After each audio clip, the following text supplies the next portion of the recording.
IEP tips and writing formulas. How to write a present level of performance, how to write student needs, student goals, and student objectives.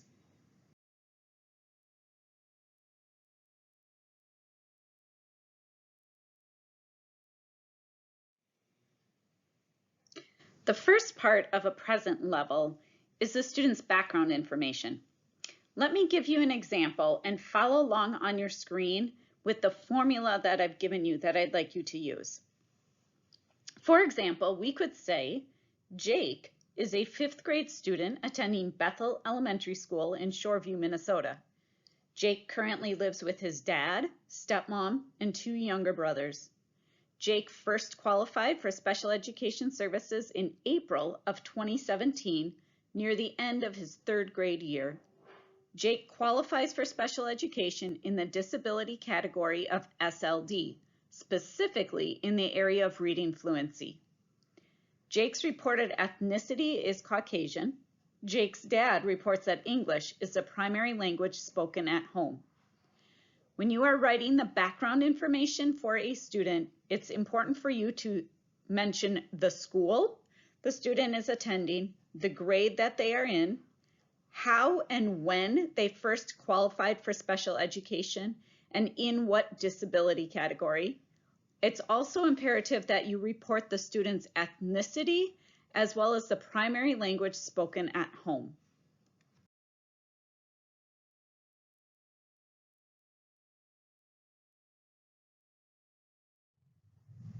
So the next part on your present level, after you've written the background information, is to go through each of the specific areas you see listed on your screen and address each one.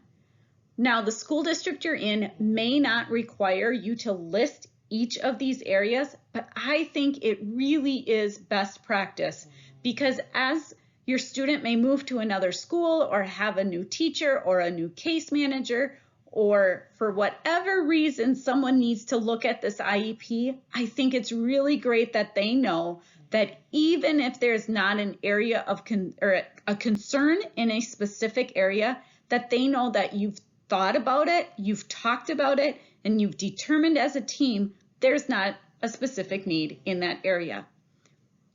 Start with the intellectual, where you're going to get the IQ score, likely from the student's most recent evaluation report. Sometimes these are also on IEPs, but I tend to go back to the most recent evaluation report and grab that piece for the intellectual portion. So if we were doing this with our example student, Jake, for example, since he qualifies under SLD with a specific struggle in reading fluency, I would want to list under that academic area his most recent MAP score, because I want to make sure that this present level is giving some data as well as observations, but that it's not only one or the other. So for example, with our pretend student Jake, under academic, I could write, Jake seems to really enjoy coming to reading each day. He has a great imagination and will often raise his hand to share ideas with the class. Jake's most recent reading MAP score from August 2019 is 59. This is below average for the 5th grade reading level. On 2 recent 1-minute timed fluency tests, Jake read 18 words per minute and 20 words per minute. Average fluency for 5th grade is 50 words per minute. Both Jake's teachers and parents are concerned with Jake's reading fluency. And then I would go on to address all of the other areas here as well. Okay, so next on this IEP that you're writing for your student, once you've gone through each category and listed any strengths as well as any concerns, you're going to then take those concerns and at the bottom of your PLAF, you're going to write a little section that just says needs. And in this area, you can put the student name, needs to, and then you can just take each of those concerns from above and list them as a bullet point. I want to caution you, however, make sure that when you're having your conversation with parents and the other teachers, that when you're listing the concerns, that you're keeping it a little bit of kind of big picture, because remember, each of the concerns you list are going to become a need, and each of your needs are going to become a goal. And you don't want the student to have 25 different goals that are going to be unachievable during a school year. You want to have maybe 3 to 5 goals would be about an average IEP for a student. So don't make up needs if they're not there, but also prioritize needs for the student as you're going through and you're writing your PLEP section.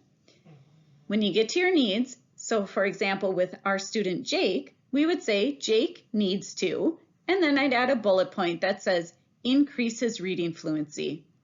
And because I know parents are going to be reading this, after I say increase his reading fluency, I think I'd actually in parentheses also add the number of words he reads correctly per minute.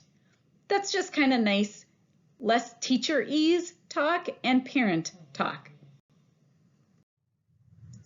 So now that we know our student Jake has a need in the area of reading fluency, because it was initially written as a concern when we were talking about his academic area at the beginning of the PLEP, now we're going to take that need and make it into a goal. So with our student Jake, for example, using the formula that's on your screen, you could say Jake will increase his reading fluency from a level of reading a grade level passage at 20 words per minute, which is in the 8th percentile, to a level of reading a minimum of 35 words per minute, which is in the 15th percentile for 5th grade by the end of the annual IEP.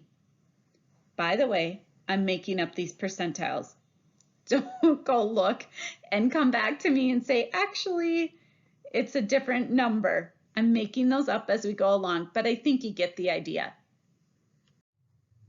Now that we've written a goal that says Jake needs to increase his reading fluency, we have the need, we've written the goal saying he's going to do that, we've given some context around it. Now I'm going to write 2 objectives that will help Jake reach that goal of increasing his reading fluency. And I know as a teacher that to increase reading fluency, one of the things that's most important is to know your sight words. And I know Jake, and he's not so great with his sight words. So I'm going to kind of focus my objectives on getting him to know his sight words better so that he can increase his reading fluency.